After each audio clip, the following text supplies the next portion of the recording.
In this series of videos I'm playing with this ZAX ICD. It's a 178 for a Z80 processor, and I got this a while ago and I finally got round to repairing it. Haven't done many videos on the actual repair. There were various faults from memory to buffer chips, that sort of thing, and I've moved on and I've been repairing the pod. There's a kind of a pod that plugs into it, that plugs into your target system. So I've been repairing that, just a couple of faulty buffers again, and now the system is pretty much working, but I didn't have a user manual, so trying to get it working was a bit tricky because I didn't know the commands. It's controlled through a terminal via an RS-232 port, but not knowing the command set or structure, it was quite difficult to figure out if it wasn't working or if I just didn't know how to use it.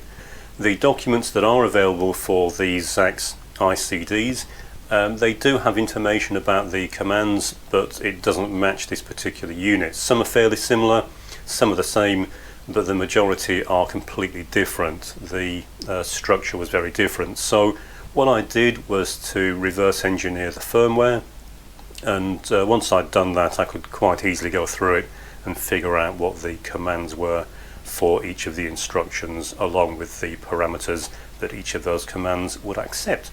So I've been working through. I've now got just one more command to figure out, and I can then get this reassembled and we can start having some fun with it. But in response to the first video in this series, I had some interesting comments, and something that's fairly pertinent to this type of discussion is the difference between a true ICE system and a boundary scan development system.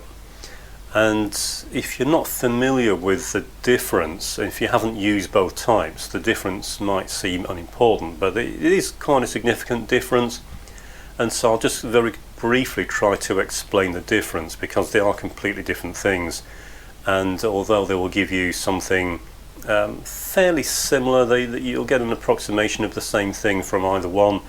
In my opinion, a full ICE system is far superior for a number of reasons, but having said that, I have spent the vast majority of my professional career using boundary scan devices, because I've really been developing with more modern devices in the last 2 or 3 decades. So obviously I was using more modern devices. But when you're using something like a Z80, and when you're repairing equipment using a Z80, you can't use boundary scan technology because the Z80 doesn't contain the required resources. So let's move the camera and just briefly explain. In this case we'll look at microchip PIC system development, but I have developed using many different processor types, but rather than try and bring too many things into the mix, we'll go through the PIC microchip development systems and just briefly explain the difference between a full ICE system and a boundary scan type of process and development methodology. So I've got a few examples here of some of these simpler projects that I've developed over the years. And as I say, these are fairly simple, but they give a good demonstration in the differences between the different types of development systems. So at first, when I started developing, as I mentioned in the first video, then I would use one-time programmable devices. So once you program them, that was it. You didn't get any more opportunities to make any changes. You had to get a new device and reprogram. But once we'd started getting the window devices, effectively they were the microchip PIC in EEPROM form, so you could erase them using a UV eraser, reprogram, and you could do that maybe up to 1,000 times per device. And then you'd get the EEPROMs where you could reprogram them through a port, and you could do that maybe up to 100,000 times. It sounds like a lot, but you could quite easily, if you were using it in a real-time development environment, you could exceed that, and then the device would start acting in a bit of a strange way. But one of the tools I got fairly early on in the development process was an ICE 2000, which is one of these.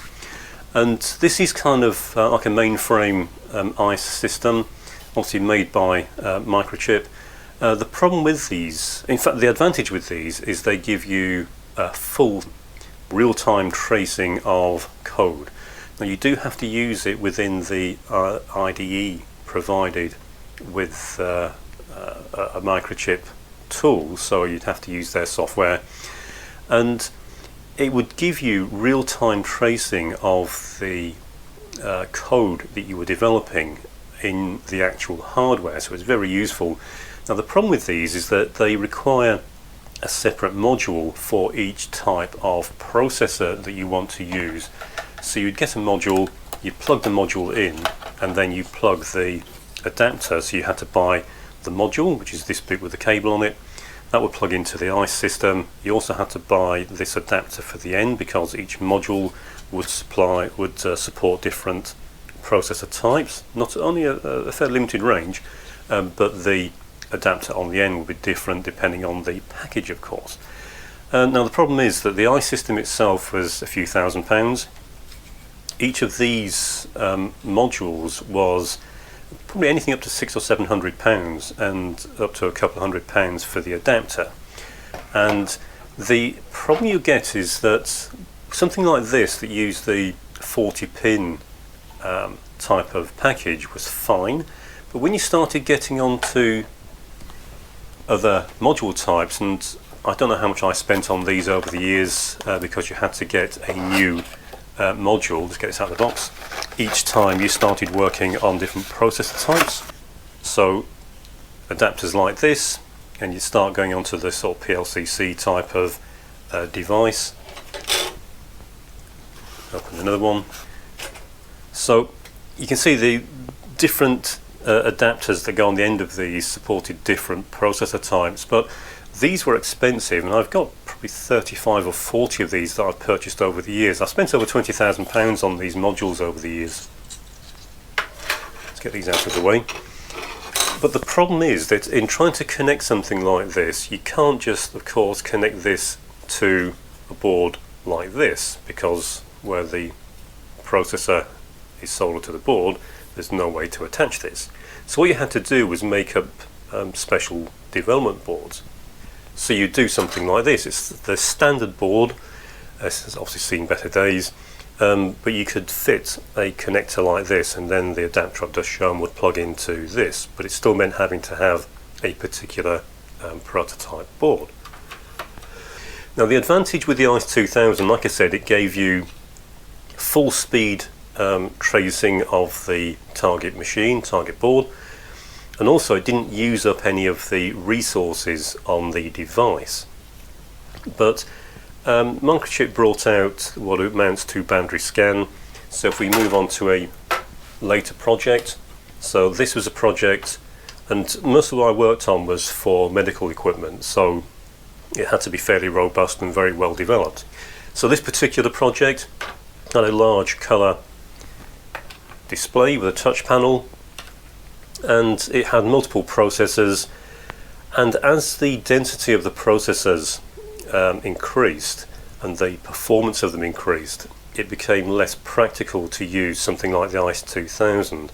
They did bring out later versions, but they moved over to effectively boundary scan techniques, where you would use a serial connection through to the processors to do the development. And they work in kind of a similar way, but they do not give you the same functionality. They also use some of the resources, and they use at least 2 of the pins from the device. So if it's a low pin count, if you're doing something like this and you're running out of pins, the method for using ICSP and the sort of serial IDE interface was less convenient, because it was using up resources. It was also a lot slower. You had to transfer the data through a serial link every time you wanted to run it, so it was quite slow, but it did work.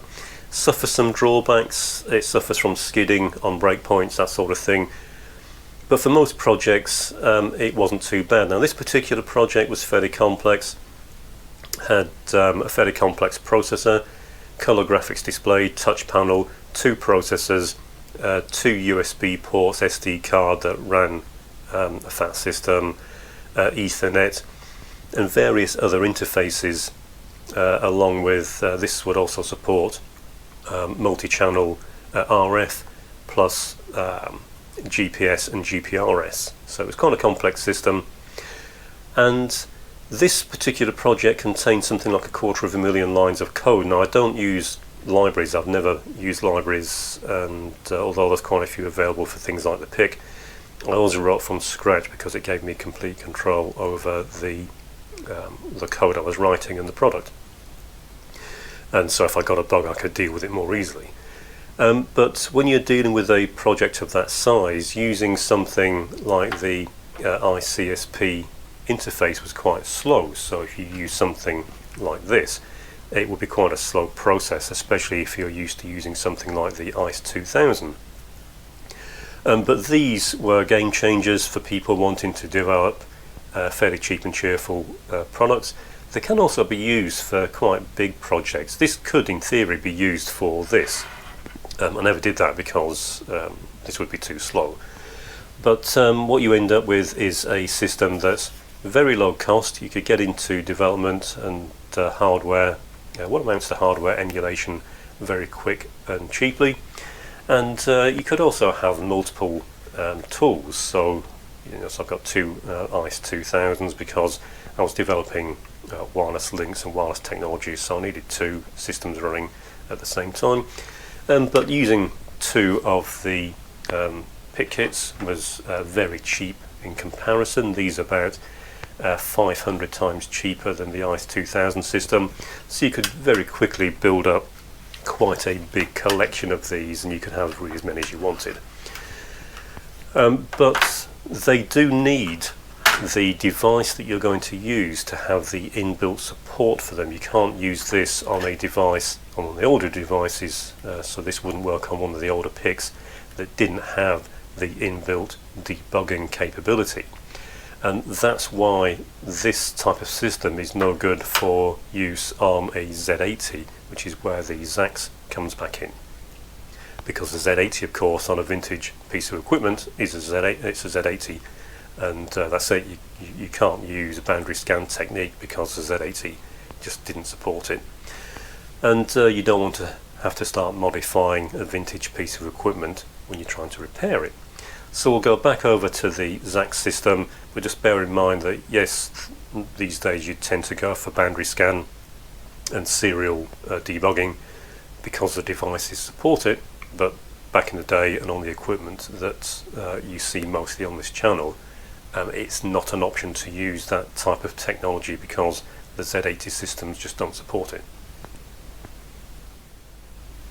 So looking back at the ZAX unit, in order to help me test and fault find on this, especially once I'd got the pod plugged in, I needed a target system, so I picked something that you're probably mostly familiar with, and this is a ZX 81. The only thing I've done to this is to remove the processor and fit a socket. When I finished, I can of course plug the processor back in. So you don't need to modify the system to use this, other than perhaps to put a socket onto the target board, but most of the systems that I tend to work on, the processor is socketed anyway, so all you do is you pop out the processor, plug this in. Very similar to the Fluke 9010A, this just has far more capability than the Fluke. Some of the things the Fluke does this doesn't do, so as a pair of tools, the Fluke 9010A and this ZAX unit make a very nice combination because you can do pretty much anything once you have these. We're just going to focus here on the ZAX. So I've got this plugged into the ZX81. So we'll go over to the terminal emulator, which is what I've got controlling the ZAX unit, and we'll have a look at the sorts of things you can do to test and fault find on the ZX81. But bear in mind, you probably wouldn't use this on a ZX81. You can do, but for the most part you'd use this on more complex systems. And I've got one more fault to deal with this that I'm aware of, and then we'll button this up and we'll move on to the real topic of this series, which is the development of some Windows software to control the ZAX. But we'll go and look at the terminal program for now and see what we can do. So looking at the terminal window, we can see we've got the command prompt from the ZAX. I've got the ZX81 powered up, I've got the ZAX powered up as well, and I've got the clock switch on the ZAX set to external clock, so we're using actual clock from the ZX81 to drive it. We'll make sure that it's actually running, so we'll press the R key, look at the registers, and we've got a response. However, this is not the registers from within the ZX81. If we press I, notice that what we've got in circuit mode 0. In mode 0 we're using only the resources within the ZAX itself. It's not targeting the target machine, so it's not looking at the target machine at all. If we turn on mode 2, so notice we're now in circuit mode 2. In this mode it uses only the resources of the target device, so now we're using only the resources of the ZX81. So if we try and look at the code starting at 0, so that's the boot address of course of the ROM code within the ZX80, and we'll look at the first 100 bytes. Now if you're familiar with the ZX81, you'll know this is correct. And so we know now that at least we are able to access the ZX81. This is where things start getting interesting. So for example, if you know the memory map on the ZX81, you know the first 2000 hex bytes are the ROM within the system. So because they're within a device that's soldered to the board, this is a very convenient way for us to start off by extracting that information. So we can use the O command, start address, end address, and the entry point for the code, which is 0 of course, that's the reboot vector. If I now hit the return key,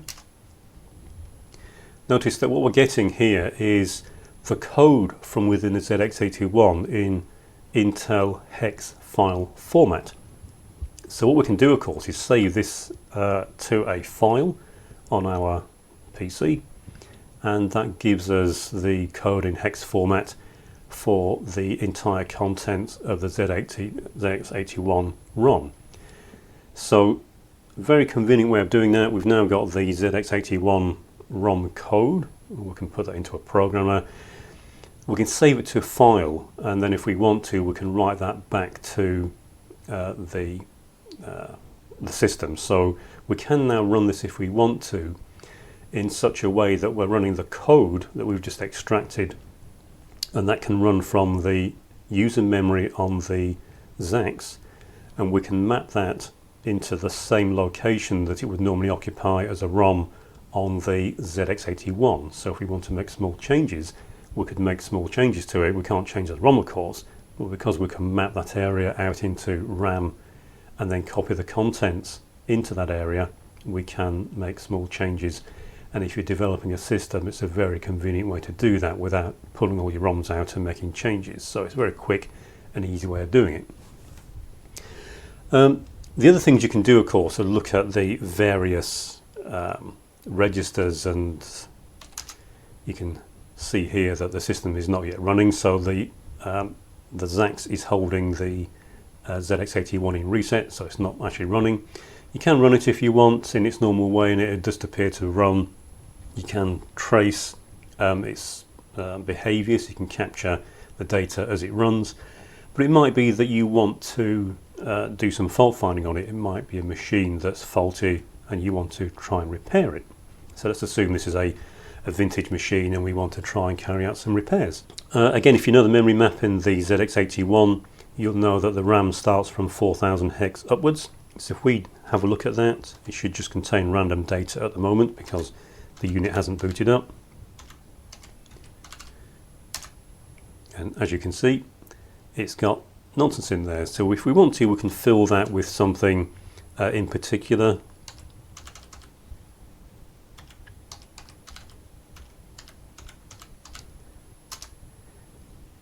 So we filled that area we just looked at with zeros. If we dump that RAM again. Notice we've now got zeros in all those memory locations. So this is a good way of testing memory, and once we've tested that a certain portion of the memory, the RAM, is working, we can of course start entering some test programs directly into the RAM on the ZX81. So what we'll do is start off by entering a very simple program. We'll enter a memory test program. But as I said before in the previous video, we can enter this as human readable assembly code. So if we decide we want to start entering code at address of 4000, we use the N command. It's now showing us that address, and we can just type in the command that we want. So in this case, we're going to use the B register as a counter. This is going to allow us to count the number of bytes we want to test in RAM. And because I'm going to end up single stepping through this, we'll just start off with a very low number of 3. And that has now been compiled into the RAM on the ZX81. Notice it's incremented the address for us automatically to 4002. So we'll now load A with the value we want to initially write to the RAM locations. So we'll start off with AA. Again, notice the address is automatically incremented, and we'll use the HL register pair as the pointer for the RAM. So in this case, we don't want to start at 4000, otherwise we'd overwrite this test program. So we'll just start with an arbitrary value. You can change these, of course, as and when you want to. We'll start off with 4030. So we've loaded some registers, and what we'll do now is this is the start of a first loop in which we'll write the value in A to the RAM locations, try and read it back, and then compare it to make sure it's done that successfully. So we'll load into the address pointed to by HL the value in A, and we'll then compare that and read that back. So we'll read back and compare the value pointed to by HL, which should of course be the value we just wrote.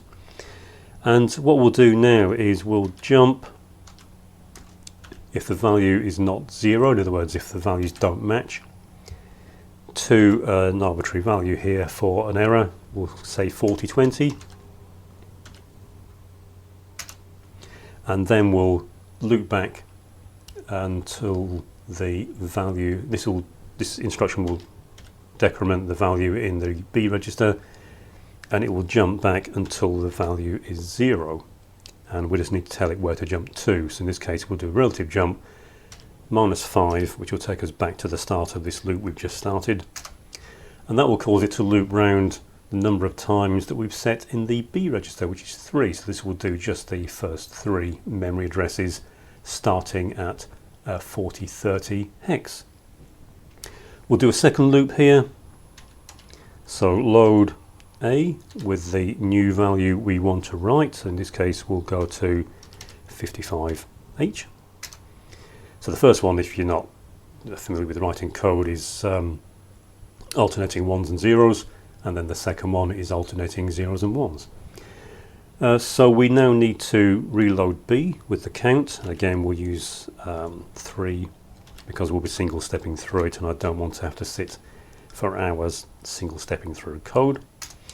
And we'll reload HL with the start address for our test. So that was 4030. And we'll just repeat now the same steps in writing the value in A to the address pointed to by HL. If I type it incorrectly, I missed out the comma there. And then we'll compare the value at that address.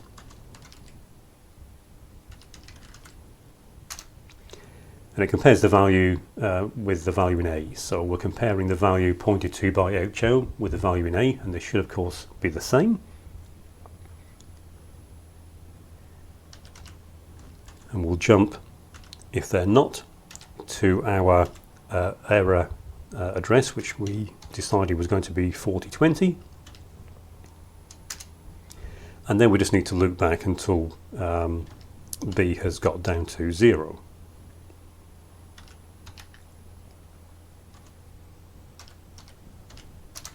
So that will repeat that small block of code until B gets down to 0.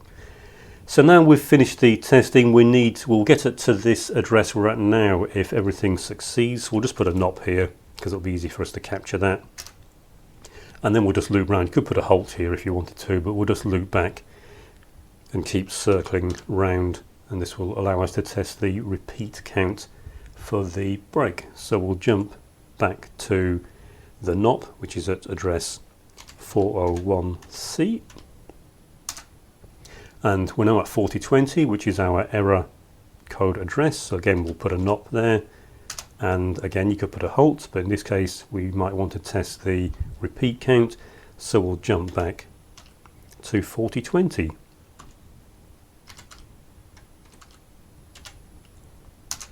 Okay, so we've got our test program written, and we'll just have a quick look at it. So if you remember, at this address we had all zeros before, but notice now that we have compiled our program. Now at this point it's a good idea to save this in case we have any issues or want to reuse it. So once you've written a program, you can of course use the O command to save this. So we'll save the entire contents, and we'll save from 4000 up to 4030, and the entry point will of course be at 4000. Now it's already sent these commands. As I type them, it sends them to the emulator. So the easiest thing for me to do now is to actually clear this, and when I hit enter, it's going to download the program, which it's done, and I can now select this and save it to a file. So if I cut and paste that, I can save it using Notepad or something to a file, and I now have the program which we'll reuse and see if it actually works. So before we do anything else, we'll try and run this, but there's no point just running it at the moment because we need some way to actually get the system to stop when we've run the code that we want. So firstly, we'll set the emulation and trace. So we'll set trace and we'll hit S, which is a single step. So if we look at the trace mode, notice that we've got a step, single step mode, and the address. You can set an address range as well. So if you want to capture only data within a certain address, maybe within a certain function, you can do that. It saves you filling up the trace memory, looking at lots of information that you're not interested in. So it might be you just want a single step through a particular function. In this case, this just means all addresses. We also need to set a breakpoint. So in this case, we're going to set a breakpoint. It can be a hardware breakpoint. You could use a software breakpoint if you wanted to. But we're going to set it to a value of 401C, which, if you recall, was the first NOP instruction that we set. And we should get to that instruction if we are successful in our test program. We're going to trace on the instructions, or that's for the break of course, and the number of passes will be 1. So if we now look at the break, notice that we have the first hardware break set to 401C. We can now finally run that piece of code, so we use the go command, give it the start address, hit enter, and notice we have started with the program counter at 4000, and this is the instruction that's decompiled the instruction it's found there, which is load B with a value of 3, which is correct. If you recall, that was our first instruction. So what I can now do is hit the enter key. It will run the next instruction. Notice our program counter has gone up to 2, and we've now got an instruction of load A with a value of AA. You can see here in the registers that register A is indeed AA. So we can trace through step by step. We've now got a command that's load HL 4030, which is correct. And you can see as we work our way through, Everything is doing what we expect it to, and we're just going round and round. Notice we've jumped back here to an address of 4007, which is at the start of our loop, and it will do that. You can also see here that the B register started at 3, 2, now 1, and next time round it will expire and we'll carry on to the second loop, and that will keep going until we finally hit the break. So now we've got a hardware break, it's stopped. Now you could of course run that at full speed and it would just run straight through to the break, capture the information. You could then look at the history. So it lets you look at what we've just run, decompiles it, and you can examine exactly what happened, the addresses, the actual values. You can also look at the history using machine cycles. It will tell you the machine cycle type. So it's a very powerful tool for doing that, and like I said, once you've got the code written for your tests, you can save them. So what we'll do here is just get rid of the code that we put in.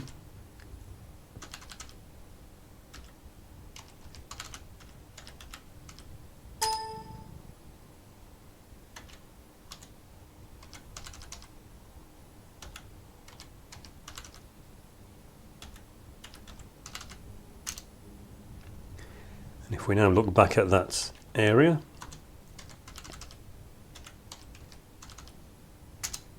notice it's all zeros again. So let's assume we just powered the system up and we want to load our program. All we do is we use the load command. You can give it a file name if you want to, and then we send it our test file. Clear the buffer, check we're still in the right in circuit mode, which we are, and then we'll have a look at the memory again. And notice we have the correct code here. So if we try and run this again, make sure we've still got the break set, which we do, and if we try and running it, notice we're now running the correct code again. So in other words, you can save the code that you put in there, reuse it. So once you've got a set of test functions, test codes for your machine, you can rerun them as many times as you want. So if you're fault finding, you don't have to re-enter it from scratch every time. You can capture the data in real time. There's a whole range of things we can do with this, and we will look at more of these as we progress. And once I've got the unit fully assembled, we can start looking at some of the more complex functions and really start putting this thing through its paces. Okay, well hopefully you're starting to see how useful this device can be in fault finding on vintage equipment. It's not the same as a modern boundary scan device. In some ways it's much better, in other ways it's obviously far more cumbersome to use. But they are very powerful, and I think that they can be very much underrated by anyone that hasn't really developed in this type of environment. And again, bear in mind that these days you put a processor onto a board and generally they're fairly robust and well behaved. Wasn't always the case back in the day when you were developing devices, because the boards tended to be quite big. You'd quite often get issues because of the actual layout of the device, and you have a data bus moving around, for example, that could often cause problems if you didn't buffer it properly. So this type of device was extremely useful for that, because if you built a prototype system that was not the same physical layout as your development that you were trying to do, you might not see the same problems. Whereas plugging this into your actual hardware was obviously going to give you, as close as you could, results very close to what you were getting as you got when you plugged a Z80. But a piece of equipment like this would give you something very close to the normal operation of the system as it would be when you plugged a Z80 into it. And it meant that you could much more easily track down sort of odd faults, which was what you spend most of your time doing. It wasn't really a case of you'd made a mistake in writing the code, or you'd made a mistake in laying out the connections. So the connections might all be correct, but you might still have an issue that maybe there was something interacting in the system somewhere because of its layout, and something like this was extremely useful for tracking that down. Okay, so in the next videos in this series, I'll get this reassembled, and we'll start having a bit of fun with it, and we'll also start developing some Windows software to control it. That's kind of my ultimate goal with this, is while this was really designed to be run from a terminal, I'd like something that would run in a Windows environment, just because it would make using this much more streamlined with the other things I tend to be doing at the same time.